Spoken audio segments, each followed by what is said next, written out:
ابراہ نجاشی کی طرف سے یمن کا گورنر جنرل تھا۔ اس نے دیکھا کہ اہل عرب بیت اللہ کا حج کرتے ہیں۔ دیکھا دیکھی اس نے بھی صنعاء میں ایک بہت بڑا کلیسا بنوایا۔ اس کی خواہش تھی کہ عرب کے حج کا رخ اس کی طرف پھیر دیا جائے۔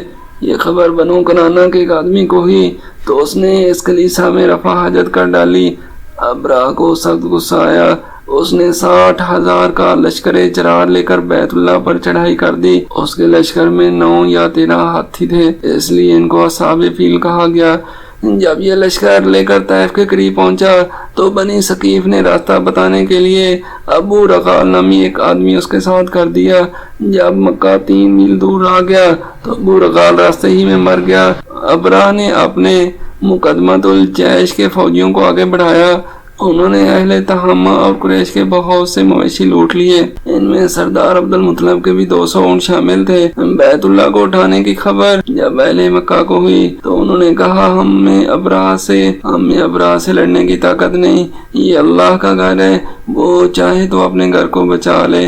ادھر ابراہ نے اپنا الچی بھجوایا کہ میرے اہل مکہ سے کوئی لڑائی نہیں، میں تو صرف بیت اللہ کو اٹھانے آیا ہوں۔ الچی کے کہنے پر سردار عبد المطلب کی ابراہ سے ملاقات ہوئی۔ وہ اس قدر شاندار شخص تھے کہ انہیں دیکھ کر ابراہ بہت متاثر ہوا اور وہ اپنے تخت سے اتر کر ان کے ساتھ آ بیٹھا۔ اس نے کہا آپ اونٹوں کا مطالبہ کر رہے ہیں، مگر یہ گھر جو آپ کا اور آپ کے دین کا مرجع ہے اس کی کوئی بات نہیں کر رہے۔ انہوں نے کہا میں اونٹوں کا مالک ہوں اور انہیں کے بارے میں آپ سے درخواست کر رہا ہوں۔ رہا یہ گھر تو اس کا ایک رب ہے، وہ خود اس کی حفاظت کرے گا۔ ابراہ نے کہا وہ اس کو مجھ سے بچا نہیں سکے گا۔ عبد المطلب نے جواب دیا یہ آپ جانیں اور اس گھر کا مالک جانے۔ عبد المطلب نے یہ بھی کہا یہ اللہ کا گھر ہے، آج تک اس نے کسی کو اس پر مسلط نہیں ہونے دیا۔